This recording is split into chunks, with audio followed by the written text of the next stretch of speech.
Well, welcome to our Safari Live Gauntlet Overtime show. Good morning, everybody.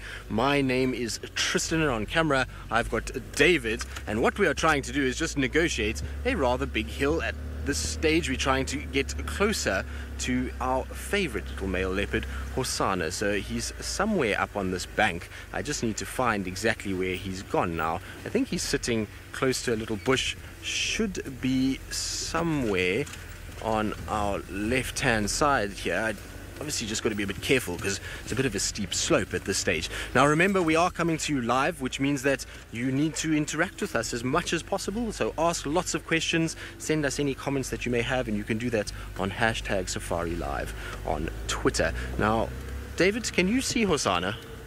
He was here somewhere. I was hoping that he would sit still, but there he is. So he's right in front of us. He's just kind of sitting, poking his head over the bush, wondering what we've been up to and where everybody is. So he's been sitting again at this pan. So he's come here pretty much every day this week and is now trying to find an animal that will come down and drink. So far there's very little happening. There's no sign of any scrub hares, there's no sign of any little duikers that he can catch, and so he's kind of looking around in the hope that something will come down quite soon. And you can see he's positioned himself quite well. He's got himself a little bush there that you saw with the flare. It doesn't really look like he's camouflaged, but when you see it in the infrared and you come out a little bit, you can see if he sits down there, his spotted coat is going to blend in absolutely perfectly behind those leaves. So it's a perfect place for him to sit and hopefully wait for something to come down and eat. Now, while I wait with Hosanna and hopefully see something come down and see if he's going to be able to stalk, let's send you across to my good friend James Henry so he can say good morning to all of you. Good morning, everybody, and welcome to this end of Safari Live Overtime. Of course, the overtime show for our Gauntlet series. We are running a gauntlet of our own at the moment, trying to avoid being hit by trees, but that's the only thing we've managed to find so far this morning. We are, of course, on the hunt for the cats, as is always the case out here, and maybe we'll be very lucky. Please keep talking to us. We'd love to have your questions and comments, and in my case, probably insults are due for the lack of animals that I've managed to find during this morning, but we will do our level best over the next little while. At the moment, we're in the northern sections of Juma, looking for the father of Hosanna, whose name, of course, is Tingana, a 12-year-old male leopard. Well, probably almost 13, actually, and he is coming to the end of his reign, but in very fine form for an old man. I suppose we could call him the Liam Neeson, if you like, of leopards, and that's what we're looking for. Liam Neeson the leopard, yes, that's exactly what we're looking for. It's not quite as big as that, though. Linda, you say it's Feline Friday. Well, we do love the animals, and so we'll hopefully bring on some cats for you a little bit later. We'll do our very best to find some cats, some hyenas. At this stage, a scrub hare, bushveld gerbil would do very nicely. We found 2 bushveld gerbils today. We have been out since 4 o'clock this morning. The 2 bushveld gerbil sightings we had were exceptional. Unfortunately, they did not feature in our cat-dominated show. Good. Well, we've got Steve out as well, Captain Steve. Let's go across to him. Good morning and welcome to the hot seat. Here we are in the drone vehicle, perched atop Quarantine, the open clearing. My name is Steve. I'm joined with Fergus on camera and Sebastian Rombi flying in the drone just off to my left. We've been up and about, and we actually found Hosanna this morning using the thermal drone, which is very interesting. Let's have a look from the air right now. It seems like we've spotted some zebra. You can see kind of the shape, the neck and the face of the zebra are kind of visible there. We're getting quite good at this now. You can see the one on the left, how it's walking. It's got a very zebra-like sort of motion. And the way that they position their head low down to the ground is a good indication that they are a grazing animal. The kudu, on the other hand, has got a much... Oh, we are losing signal on the drone. Terribly sorry about that. It does happen, but let's go back over to the chief and Tristan himself. Well, the chief is still sitting well, as regal as he ever could. He's got his head up and it's listening and looking to the north. And he's obviously spotted something. Look at that. It's amazing how he goes from resting to moving. So we're going to try and see where he's going to go. He's come out in front of us here. But now the problem is that he's running towards the camp. And I don't know if I'm going to be able to get where he's going. He seems as though he's spotted something in the distance there. Now, I know yesterday morning he was hunting a duiker in this area that was in that thicket. So I'm going to try and just get round. Unfortunately, there's no way for me to get down the bank here. So I'm going to have to go quite far around and hope that he doesn't just do a disappearing act on us. So while I do that, I'm going to try and see if he's going to come down. And as I say, while we do that, let's send you across to Brent in the Masai Mara, who's having a tough time following his lions. Now, we don't know what's happening here. We've had Kipuli and the two young sausage boys. They've been mating. There's Kipuli and one of the young sausage boys. The other one is down in the drainage line. And we've just spotted another big male lion that we haven't seen yet this morning coming in, obviously attracted by all the noise that is happening. And we can hear these little growls between the lions. Oh my goodness. We could be in for a very exciting morning if we keep an eye on that male over there to see if he does come this way. Remember, this is 100% live coming to you from the Masai Mara in Kenya. Isn't this exciting? We do not know what's going to happen next. My name is Brent Smith. I have my good friend VM on camera. Isn't this exciting? Hashtag SafariLive. If you have any questions for us. There's Kipuli. He's a bit grumpy this morning. I think that's because the older of the two little sausage boys has been getting all the mating and just keeping out of Kipuli's grasp. So ahead of me there's a little thicket. Now, is that other lion on the move? Or is he just sitting down, Vam? He hasn't moved. He's still in the same spot.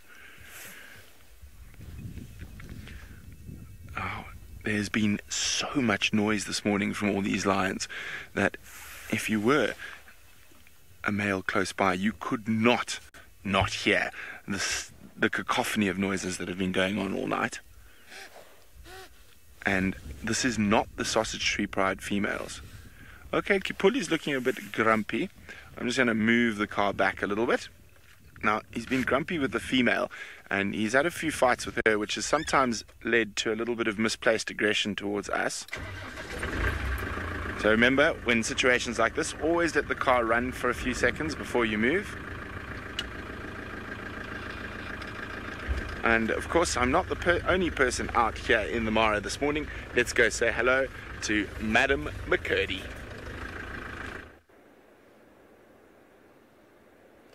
Look at who we've got very early this morning in the Mara River. It is a crocodile, and it is just one of many here at Main Crossing. Good morning, everyone. My name is Taylor McCurdy, and on camera with me today is Archie.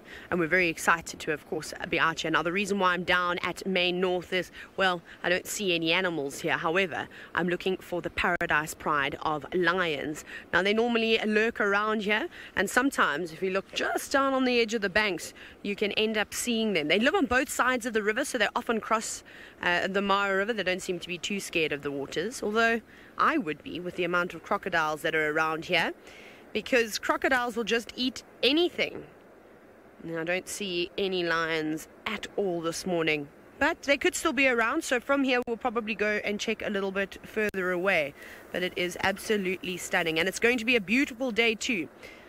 What do we have there? More? No, those are hippos, a different species of animal. There we go. Of course, there's always a pod of hippos here at Main Crossing, and I thought we were going to actually see them coming down after a night of grazing, but unfortunately they are too early for us. But it is absolutely beautiful, and I'm sure you can hear it rumbling too. It's a pity the hippos aren't singing their beautiful song, because that's always a nice way to start the day. It was with a few hippo grunts, and they're just relaxing. And this is one of my favorite pods of hippos, because at about midday, this group actually go out and, well, sit on the banks and sunbathe, which is quite a pleasant scene to see. But we'll go looking for some lions now if we go to James, who seems to be still driving around in the dark. Yes, still in the darkness, a very grim dawn we have over here.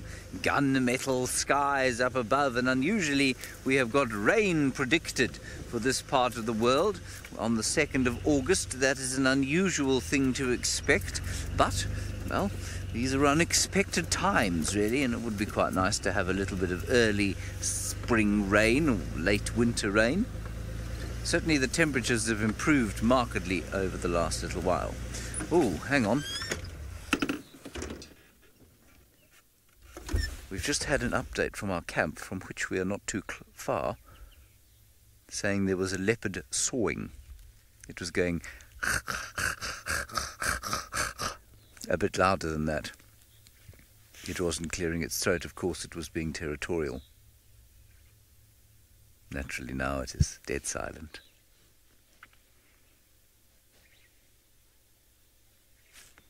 Nothing further. Michael, I have heard no updates on the Nkuhumas at this stage. I don't know where they are, I'm afraid. I think I'm just going to ask if we can perhaps get a slightly more accurate representation of where that leopard was sawing from. I'm going to get hold of Tristan now on the radio. Tristan, do you copy? Nkuhuma Pride, of course, the bulk of our lion viewing. Tristan, do you know what direction that animal is, that leopard sawing from? He is now speaking at me. He didn't hear it. Sydney heard it. North of the camp. Okay, let's go back. I think we're probably in the right region, you know. We have come into this area. This is where Tingana was lost yesterday. And he's gone up into this area here where there are not many roads.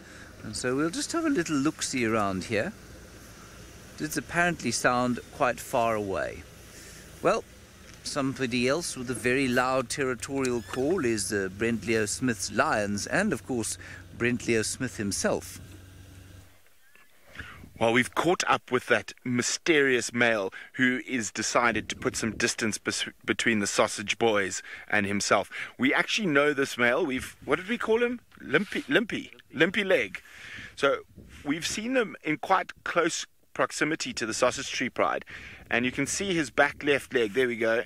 This wound is looking a lot better than it was. It was full of pus the last time I saw him.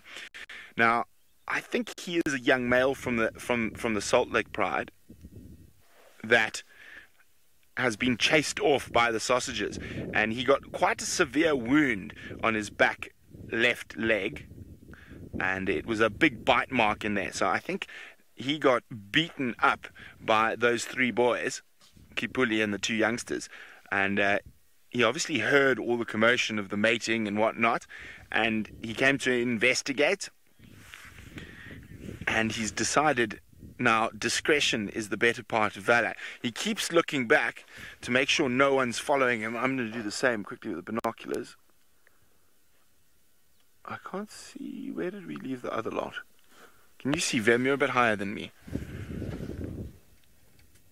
While we do that, let's answer. Isn't that Kapuli? Go back a little bit.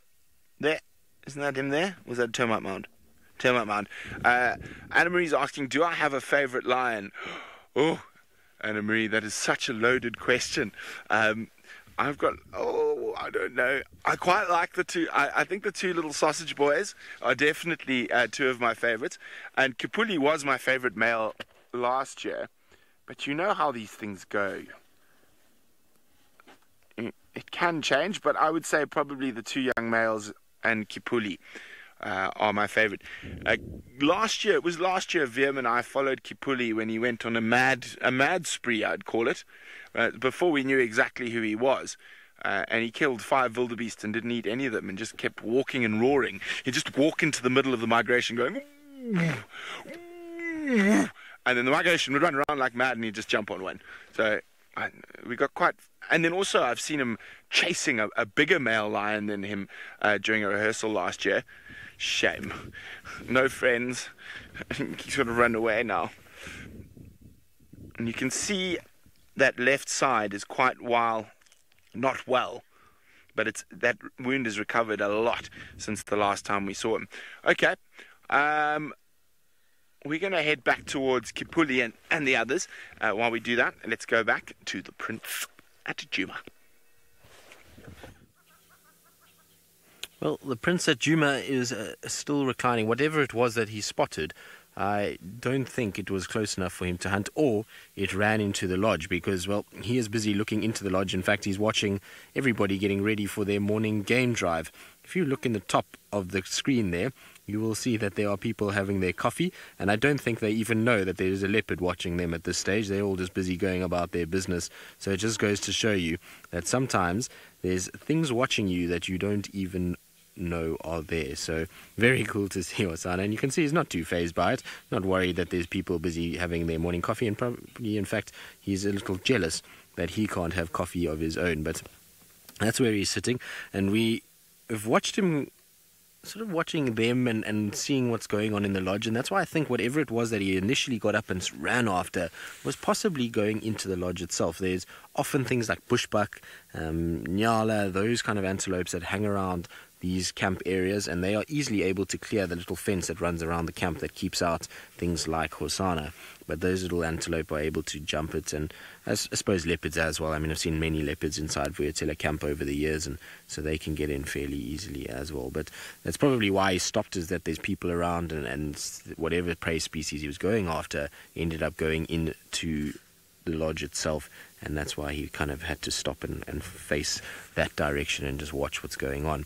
But it is amazing to see how he's not too fazed now that people are moving around. I thought he might have crept back towards the pan, but he's just sitting and watching everybody as he goes about his business. Now, while we sit with Hosana, who seems like he's going to take a bit of a nap and hopefully see some antelope coming down to drink, let's send you across to Steve, who is out and about as well, and I'm sure he's got some interesting things to tell us this morning. Yes, well, we've packed away the drone. The batteries are all used up. We are now out with the spotlight. We're going to be heading east. This is exactly the area here that I'm driving through that we found Hosana this morning with the drone, and he just looked like a little golden heat blob. And we were able to get Tristan in there, which was very cool. Just up on the other side here, actually. It's a very thick, impenetrable sort of Tamboti thicket all around us here. Very hard to see anything from the ground, but from the air we were able to assist Tristan. I think he was here somewhere on the right, so we found him. Then he followed him down here into the river, which was very thick and very dense, and we assisted helping him find him a couple times as he went to his normal haunt there up by Vuyatela watering hole, where he has spent the last almost 3 weeks with us on Djuma, which is fantastic. Really, really cool.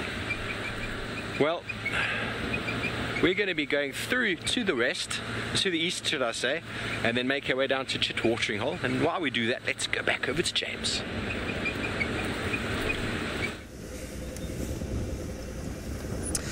Well, what we're doing is we're driving along, trying desperately to see if we can hear this leopard.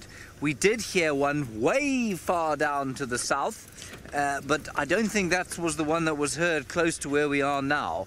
So we kind of don't really know what to do other than stop and listen. But we've got Tristan very close by, so he would probably hear if it called again. Anyway, who knows, we might be lucky. Maybe it was just somebody near the camper cutting a piece of wood in half. Hope not. Tristan is calling me. Go ahead, Tristan, go ahead.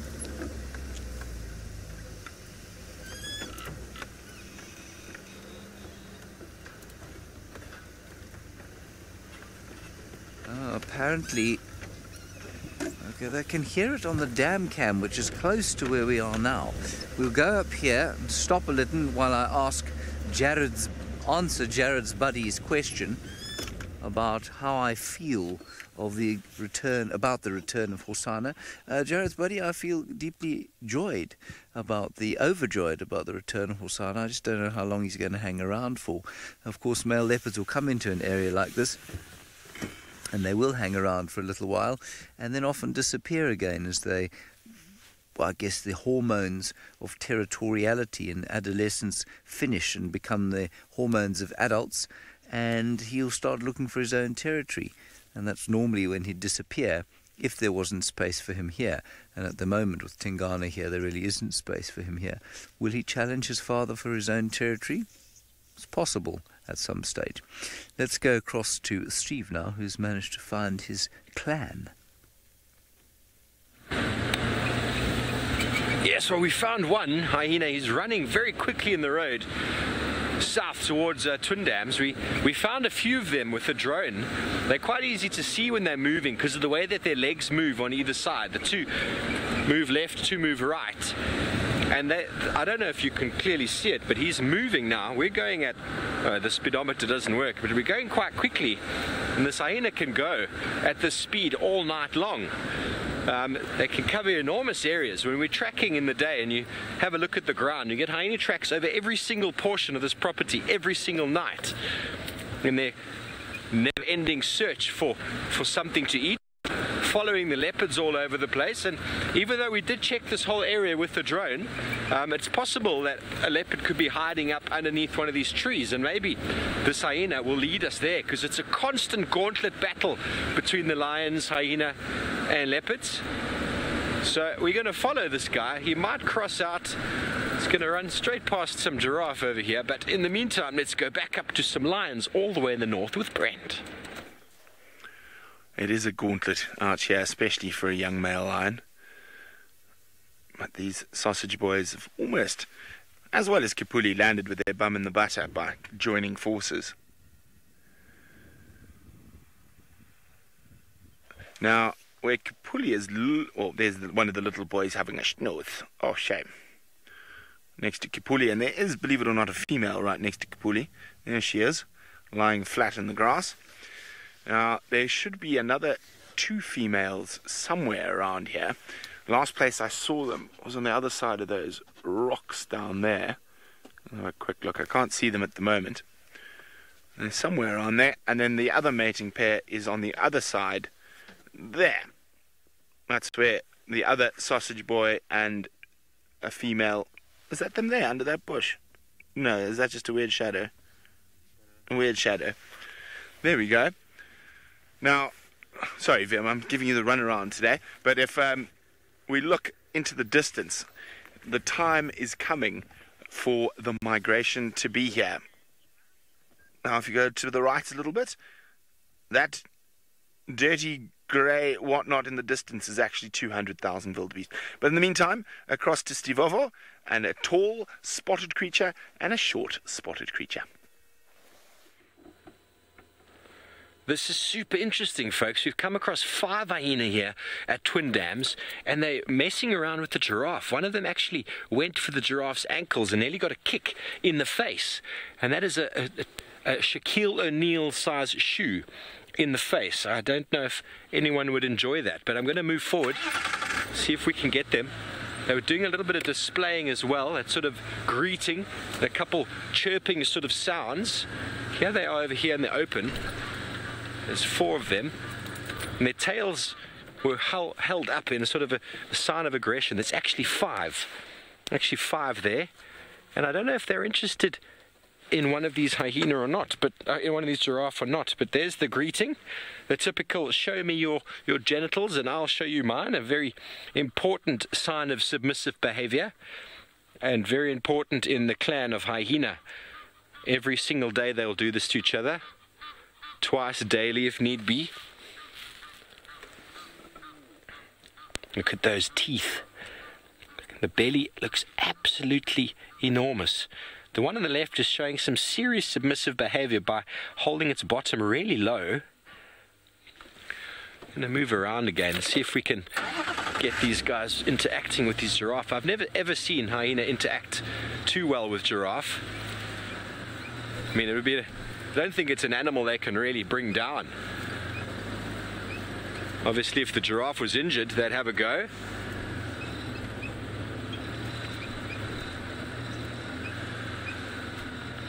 Oh, wow. Chitty chatty Meg. I would assume hyena can probably maintain about between 25 and 30 miles an hour, but I'm just guessing that right now. I've never recorded their top speed. Hyena we don't really regard them as a sprinter. They're a marathon runner, but I reckon between 25 and 30 miles an hour they can maintain and just keep going, keep going. Look at the size difference there, no chance. But one went for a giraffe there, and the giraffe gave a backward kick just before you came to us, and that was the end of their affair. Lauren, it would be something I've never heard of before. I mean, if the giraffe was injured, there potentially might be some way of them getting around it, but they've got no way of jumping on the giraffe. The only way to get a giraffe down is to pull its head to the floor or get enough weight on its back to cripple the legs. It's something that lions are very good at doing. I've never ever seen hyena going for them, maybe for a youngster, but a fully grown adult, I don't think there's really much chance. That foot of the giraffe would just basically behead it if it kicked it. Look at the size. There's just no chance really. Maybe they're just having a bit of fun. The giraffe don't seem to be too concerned. Hello Crystal, you've identified Pretty and Corky very well. I still need to figure out how it is everyone is identifying these guys. I see just interesting hyenas, some fat, some skinny. The one yesterday with a very characteristic tear in her ear we saw around Chitterwatching Hole. Well, this one's coming to say hello, Ferg. That one is looking at the giraffe. I don't think there's much chance here, though. They have kind of encircled them a little bit. Now the giraffe are feeling, okay, well, maybe we should move off.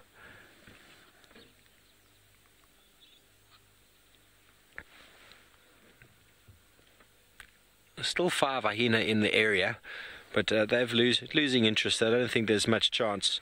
I'm trying to pick up on maybe some scent of the Duke himself. Maybe Tingana has made a kill nearby. We were with Tundi last night, and we did try to find her this morning. It's possible she's gone east in the search of some food for her very hungry young cub, Kalamba. But these hyena, especially the one, didn't look very hungry at all. It looked like it had an enormously bloated belly.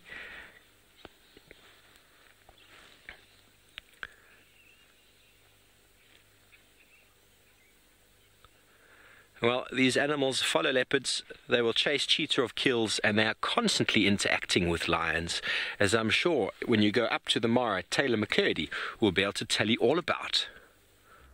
Well, look at what we found. I cannot actually believe our luck today. We've got some lions in the territory of the Paradise Pride. Now, I have not seen this pride of lions for a very, very long time, and the last time that I saw them, I remember them being 4 adult lionesses and them having 2 sub-adults. Now, it's quite difficult to count over there, but there's actually 5 lions laying in that group. And then there's 1 lion just sitting off to the right all by herself. But now, I'm not exactly sure as to if this is the entire pride. I remember at one point I thought they did have some young cubs, but I didn't really get to see them. I just heard some of the other guides talking about them. Like I said, I haven't seen them for a very, very long time. But this is quite exciting. Now, they're not in the Mara Triangle, where Brent and I are. They're in the Masai Mara National Reserve on the other side of the river. So they typically cross often, and there's lots and lots and lots of spaces. I mean, if you just look down over there, you can see there's quite a few rapids. You see that? Now, that's a fairly shallow spot to cross. At the moment, the river is quite high, so it'll be difficult. They'd probably have to swim. However, once the water subsides to a normal level at this time of the year, then it would be quite easy, and I don't think it would be particularly deep for those lions as well. But like I said, nonetheless, it's very dangerous for them to cross. But they're just resting up, and I bet you're all wondering, where are the Musketeers, which is a famous coalition of lions, and they spend a bit of time with the Paradise Pride.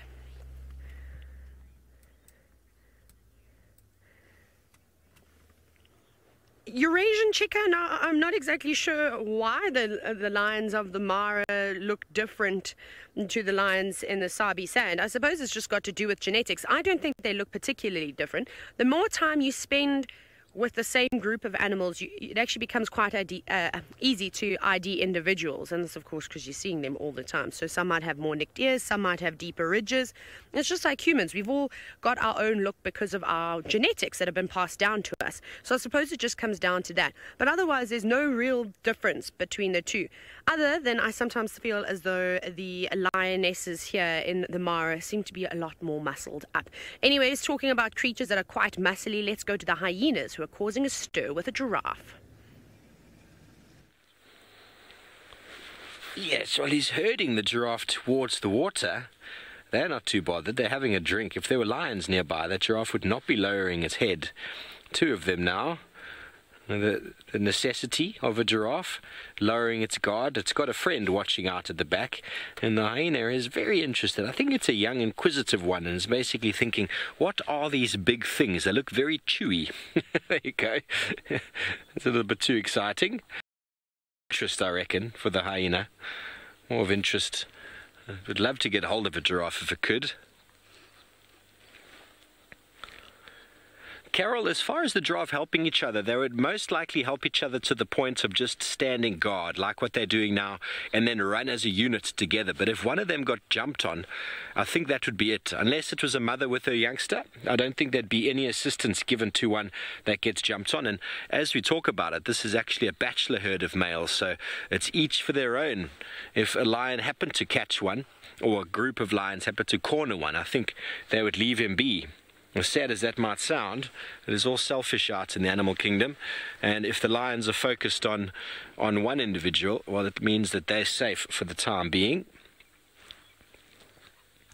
But they have got a very interesting array of kicks. They've got a very powerful backward kick, and they can also lean back on their back legs and do this very powerful sort of ninja kick forward with their front feet, which can be very effective and very accurate. It can crush the skull of a lion. That hyena I don't think would have any chance, but he's very interested at these things that are moving. But look at the size difference. It's fantastic.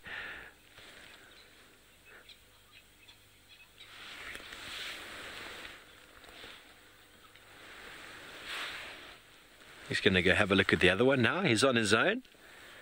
He's on his own. Let's go have a look. The giraffe's looking at him. Whoopsie.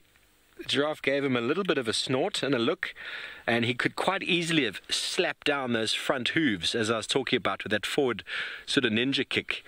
And that would have ended that hyena's life if it connected him correctly. You see the giraffe licking his lips. That's often what you see them doing when they're being confronted. I've seen lions trying to attack a giraffe, and the male giraffe just turns in circles. He licks his lips a lot. I think it's a bit of excitement, and he just turns and keeps his body facing the lions, and then is constantly kicking in all different directions. It's a very difficult animal to get around, and a very difficult animal to bring down. You need there we go. Imagine you could do that with your tongue. You're not impressed with that hyena. He's now going to follow the rest of the journey after their small drink. I'm probably going to go and start feeding now. How fantastic was that? Well, it's not only hyenas playing around with their prey out here. Leopards are doing something similar. Well, I'm not sure Hosanna is playing. I think he's pretty upset by the fact that, well, the Nyala has found itself on the right side of the proverbial fence at this stage. It's gotten itself inside of the camp, and this is what we were talking about earlier, is that Nyala, bushbuck, these kind of things hang around the camp, and they go over that fence, and they get inside. So you can see the fence is between him and the Nyala, so he's got really no chance to actually get towards it. And it must be a bit like seeing something that you really like being dangled in front of you, as the proverbial carrot, as the Nyala kind of walks away. So I suppose the Nyala is a bit big for Hosanna as well. I doubt that he would even have any chance in pulling down a Nyala that big yet. I mean, as he gets a bit older, it might happen, but you never know with leopards. They somehow manage to pull out these big kills from time to time, and so I'm pretty sure Hosanna's just watching ever so intently because he was hoping that he was going to actually get some form of food. But we're going to reposition now that the guests have left the camp. I don't want to I didn't want to get too close while they were having their coffee because I didn't want to intrude too much. So now that our Nyala has walked off and Hosanna's got his head up, I'm going to try and go and have a little look. Now while we do that, it sends you back across to Steve as that poor giraffe gets hounded by those hyenas.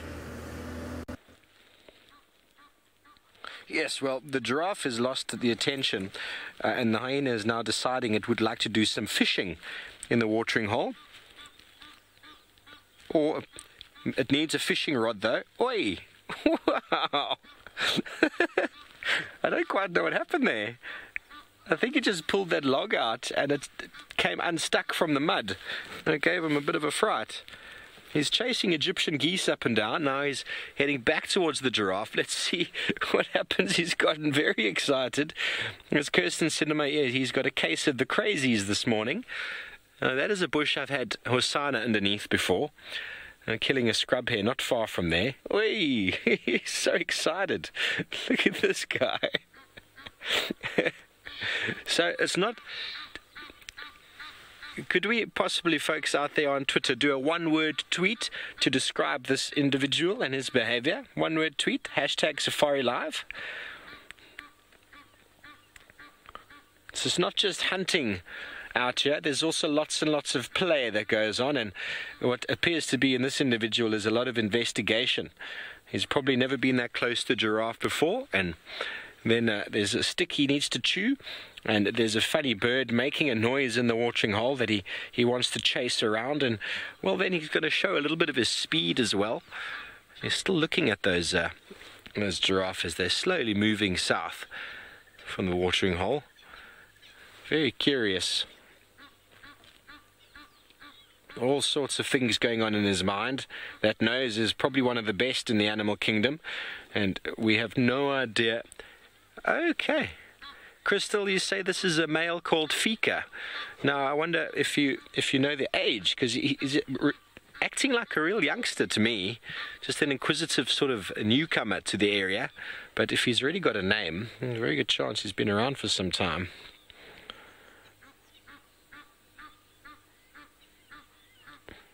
How marvellous. Is it going to go up, chase the giraffe again? The nose, as I said, is picking up all sorts of smells, and you can't imagine what's going through the mind. If ever you take your dog for a walk, they are walking up and down, and the world is just being seen in a completely different light. Julie, you're saying quirky. Very good. He is quite quirky. He's lost a bit of energy now. Egyptian geese are still shouting at him. What will happen next? There he goes. He's running again. Chasing the giraffe down into the drainage line, and we're going to move around and see if we can get another view of this. But in the meantime, from one watering hole to another, up in the north, Taylor has got a hippo. Isn't that just absolutely incredible, watching the hyenas, I suppose, stir the giraffe? It's pretty amazing. However, we've got a fantastic scene here on the banks of the Mara River. We've got a hippopotamus that's late to joining the rest of the pod that is in the water, and not really in a hurry to go on down either, just taking its time. I suppose hippos are quite large mammals and perhaps don't have the balance like some of the others, and really need to watch their footing when they make their way down. It's a bit of a steep slope. I've seen hippos going down much steeper, however, so I don't think that is going to be too much of a challenge for that beautiful animal. Now, we're still here with the group of lions, which I suspect is the Paradise Pride, and I was just chatting to Brent. He said he's seen 8 females together before. I've never seen so many, but again, they live on both sides of the river, and we have seen Scar mating with a couple of lionesses just recently. So how exciting is that? Even though he's relatively old, he's, I suppose, the main male lion in the Musketeer coalition, he has still got it in him, and it's great that he's passing his genetics on. But these cats don't look like they're going to get up too much. I do think that they are going to move from their spot, because at the moment they're directly in sunlight, and we know that lions and leopards and cheetah, well, they don't particularly enjoy laying out in the sun during the heat of the day, and it's going to get hot here again. Time to whip out that sunscreen. So they will probably move into the croton thicket that lines the river, which is a good spot. It's great because there's a lot of activity around the river. There are lots of zebra and wildebeest and topi and Thompson's gazelle and all sorts of other animals that will feed along the banks of the Mara River. So if they just lay off to the side, not to mention the warthog, there's a perfect opportunity for them, of course, to try and catch one. James, you've asked, what other antelope have I seen crossing the river? Well, since I've been in the Mara, so if we take it from August last year, I've seen Topi cross. I have never seen Thompson's gazelle cross, and I've only seen, well, the animals that I've seen crossing, I've seen elephants, I've seen, who else have I seen? Obviously the wildebeest and the zebra, but I've never seen an eland cross. I was actually saying that the other day, just down at cul-de-sac, as there's another crossing a little bit further upstream of the Mara River, there was a huge herd of eland that came down with a group of zebra, and I thought, oh, this could be interesting. Now, eland, which is the largest antelope in the world, they're not the most athletic. I say this, but I'm about to contradict myself because they're the slowest runners of the antelope. However, they can easily jump a 3-meter fence from a standstill, or it's just trotting in, which is pretty spectacular. But they haven't got speed like a topi, however. I've never seen them cross the river. They didn't cross the river that day. They actually came down for a drink, and the small group of zebra that were with them ended up crossing the Mara River. Shame, and some crocodiles managed to snag a few of those zebra, which was very, very, very sad to see. There were so many of them. So, I suppose, James, a variety of animals can cross the river. Maybe they'll just choose easier crossing points, but there's lots we don't see on the river because we can't, of course, patrol it all the time. Anyways, let's go across to Brent, who, of course, is also with some lions.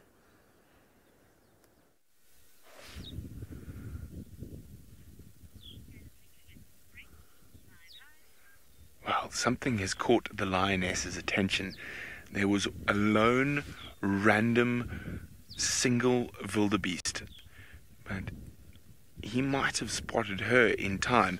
She suddenly jumped up, but the wildebeest disappeared down to the valley, but it looks like she might go inspect that area. Now, unfortunately for her, with Kipuli, oh, you can hear some zebras in the distance as well. With Kipuli, oh, the wildebeest definitely spotted her. You see him, he's taken off to the other side. Wait, come out. There we go. He saw her and decided it was time to get out of here because he was actually quite close. Now, as I said, even if she wanted to try hunt that wildebeest, the attentions of Kipuli would probably give away her position. Now, look at that. She's trying to mate with the little boy. And Kipuli is not having any of it. Shame, little sausage. It's not your fault the ladies like you.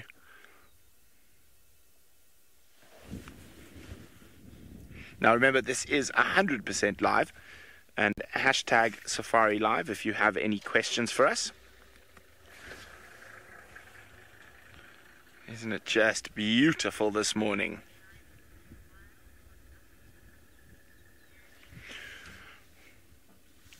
Isn't that gorgeous? Hello, Andy. Andy is asking a very interesting question, is that how many lions are still in the wild on the African continent?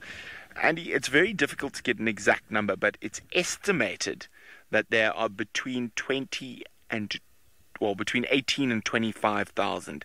There are a lot of areas where the information is not too great. Some people say it's as low as 15 or 16,000. I personally don't believe that. I think probably between 18 and 20,000 is a very good estimate.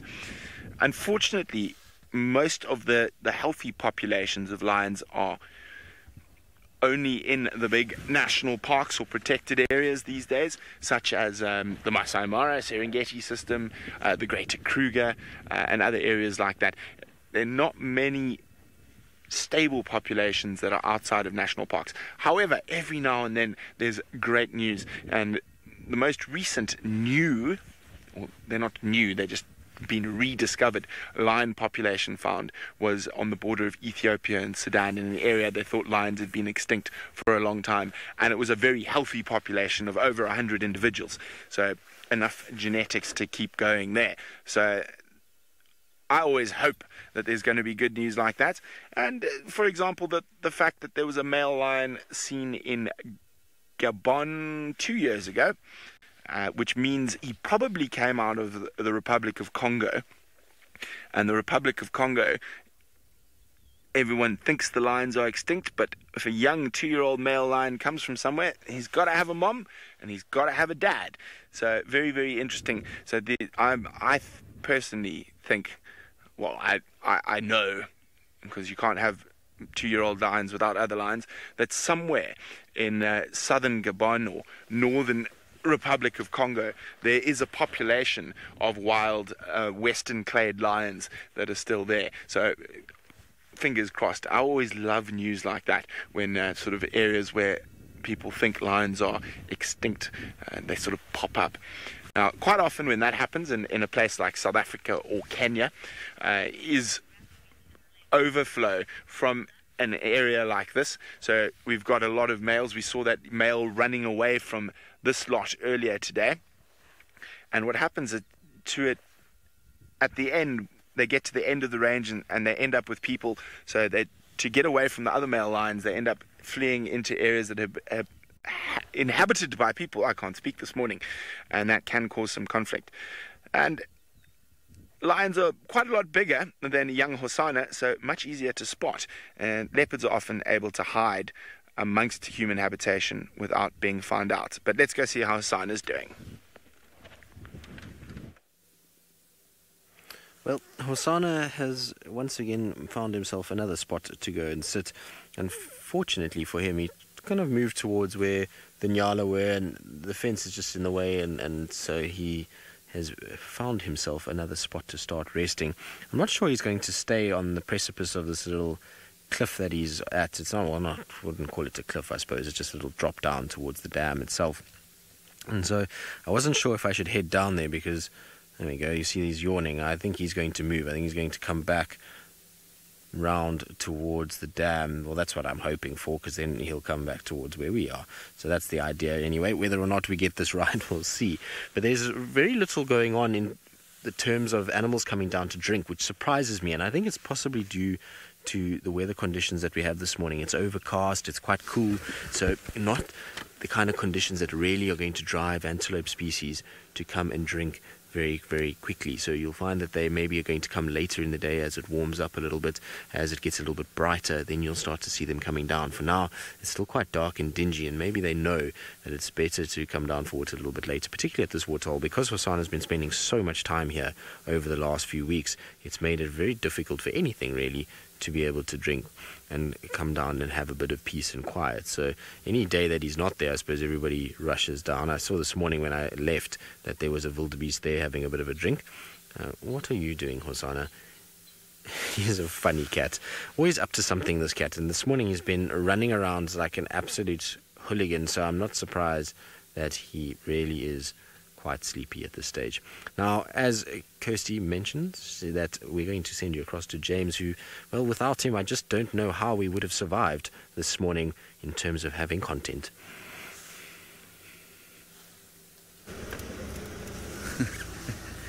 That's very kind. Thank you. Yes.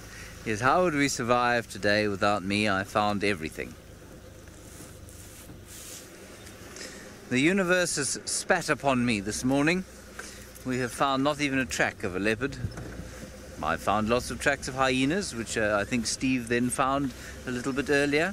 There's been no sign of a lion. And every scrub hare, duiker, steenbok, impala, kudu, waterbuck, nyala, and what else do we get? He has run away. Pearl, you want to know what gauntlet means? Well, gauntlet has two meanings. Let me demonstrate the first one to you. Are you watching, Craig? Craig is on camera, everybody. In the olden days, when people used to wear gauntlets on their hands for fencing and fighting with, if they wanted to challenge somebody, they'd go, and that would mean, I'm throwing down the gauntlet. And then you would have to fight me if I'd done that for you, to you. We'd challenge each other. You'd either have to leave town or we'd have to have a fight. One of us would probably die. Then, the other meaning, and this is the one more relevant to the Gauntlet series, is, or it goes back to Roman times actually, as far as I'm aware. When a soldier misbehaved, they had to run through a line, a double line of their peers, so they'd have two lines of soldiers, and that soldier would run through the middle of them, and they'd all beat him. And that was the gauntlet. And then it came to mean a little bit later on, when we use it in these kind of well, in any sort of English expression like the gauntlet for Safari Live, it's any kind of dangerous passage, I suppose, that an animal or a human being must get through and try and survive to the other end. And so in this case, of course, the gauntlet for the wildebeest is trying to avoid the crocodiles of the Mara River, the lions that are going to try and eat them. In the case of the lions, the gauntlet is, I suppose, trying to stave off starvation. Not that that's very hard in the Mara. Their gauntlet is to protect their cubs, I suppose, from marauding males and hyenas. Much more a gauntlet for the cheetah, who are in a permanent state of gauntlet trying to avoid hyenas and lions and any other predator around the place. So that's basically what it means, and certainly the meaning in the context of Safari Live, the gauntlet, the tossing down of the glove, not really relevant to this particular meaning. Well, of course, the greatest gauntlet that there is during the migration is the river itself.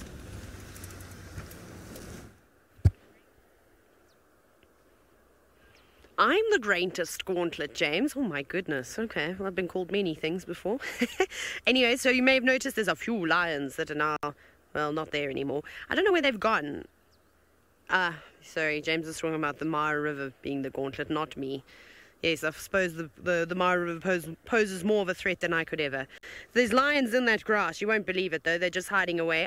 I don't know why they've gone in there. I thought that we were going to get some action and that the lions were going to walk towards the hippo and try and catch it, but that does not seem like it's going to happen, because that's a bit too far away to start stalking a hippo, especially one that's about to enter the Mara River, but still hasn't gone anywhere. I don't know what it's doing now, though. I wonder if it's scratching its chin. What are you doing? Eating. Very difficult to see, of course, what's actually going on. Nom nom. Oh, thank you. That's better. I've got no idea what this hippopotamus has put in its mouth, but my immediate reaction is like when a dog has picked up something and you don't know what it's got, and you're like, no, drop it. I'm so sorry, Chris. Please can you go again? It broke up a little bit. I didn't hear what Bobby had asked me. Apologies, Bobby. I shall get your question in a moment. Oh, piranhas. Bobby, no, I don't think there are any piranhas in the Mara River. However, Archie and I had an incredible sighting the other day. We know that there's an abundance of fish species in here. I'm sure there's tilapia is how you actually say it, but I suppose tilapia is another way to say it. And also catfish. And it was incredible. Remember, I just told you about the scene that we witnessed where you see often during the migration months, where the crocodiles savage the animals that come into the water, and the scene happened to be a zebra, and all of a sudden we would see some splashes, and I was like, are those little crocodiles? They were not little crocodiles, they were catfish, massive catfish. I mean, catfish, you get different species of catfish and they get all various shapes and sizes, and anyways, these big fish were coming out of the water. So I don't know if you wiggled your finger in the water, a catfish would probably try and come and bite it, but luckily they don't have particularly sharp teeth like a piranha, so you probably keep your finger and live to tell the tale. But that's normally actually the fish is what crocodiles will feed on throughout the year, although it is not necessarily a big snack like, you know, devouring a zebra or wildebeest, but a fish here and there definitely will keep them going while they wait for all the animals to arrive. I still don't know what our hippo is doing. It must be eating something, maybe dung from another hippopotamus, who knows?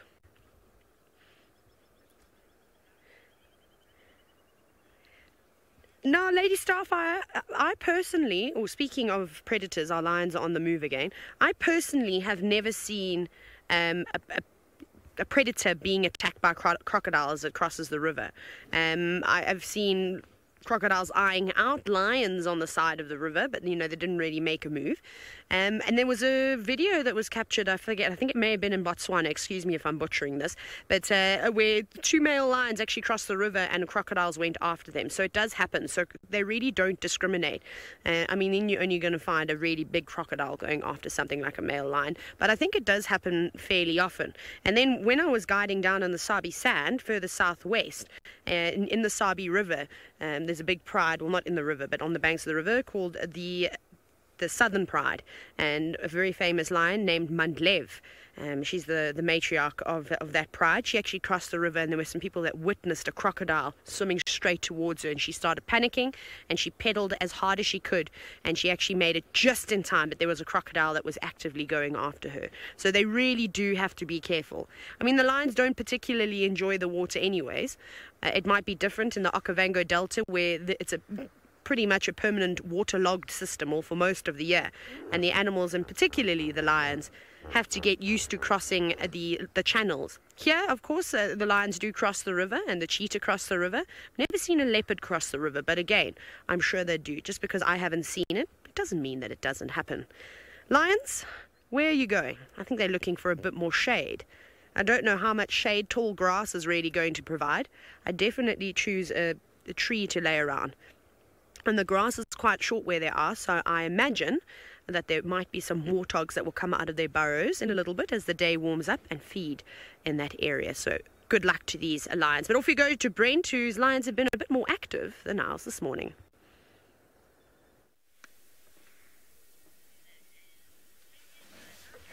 Well, look at this. I think our lions will be doing the same as Taylor's shortly and looking for some shade. Fortunately for them, there's an abundance of croton thickets around. Unfortunately for us, where you find croton thickets, you find rocks. But I'm sure they're going to be in this area again soon. So remember that tomorrow morning, it's the gauntlet. Dun, dun, dun, dun. So be sure to join us for that absolutely spectacular live safari on Nature Wild, 11 p.m. Eastern. And who knows, maybe Kapuli, the Sausage Tree Boys, the Salt Lake Girls, the Sausage Tree Girls, and all the lions in the Masai Mara might be joining us. So you never know. That's the joy of being out here every day, trying to find out and figure out what's happening with all these critters. There you go, that's a little young male who the female seems to be quite enamored with, but Kipuli is not letting near. I'm just going to have a quick look for the other females. Again, out on that open plain. I think they've probably moved into one of these croton thickets around here.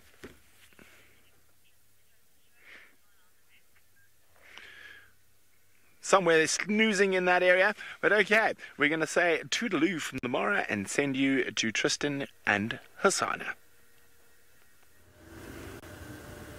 Well, Hosanna seems as though he might have spotted something, because he's up and moving, and he's got his ears pinned back as though he's just trying to keep as low a profile as possible. So we're just trying to move with him along the bottom of the bank so that we don't give him away in any way. But look how he's stalking along. Isn't that cool? That is so epic. So he's doing his little leopard crawl as he's going towards this thicket. He's trying to position himself so that anything that comes down for water, he's in the perfect place to be able to strike. And look at the tail. The tail is indicative of when he's seen something that interests him. So he's looking around a little bit. There was an impala that was here that ran off long ago. It was about 10 minutes ago that this impala ran off. And so I wonder if that's what he spotted. Or maybe there's more impalas that are on their way down that he's just positioning himself to be able to look around and see what's happening. I don't know what there is actually around, so I'm going to just try and quickly go up onto the top of this bank just to see if there's something, or if he's just positioning himself for the day. I have a funny feeling it's just for the day, but let's just double check. If there is something, then we might extend for a little bit and see if we can get a little bit of action out of Hosanna. But I don't see anything. No, so there's nothing here.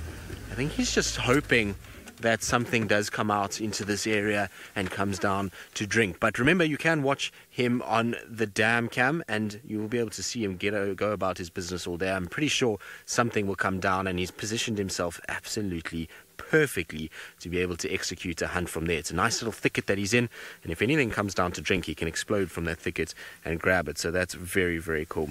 But it is that time, as Brent mentioned just now, that it's time for us to head back.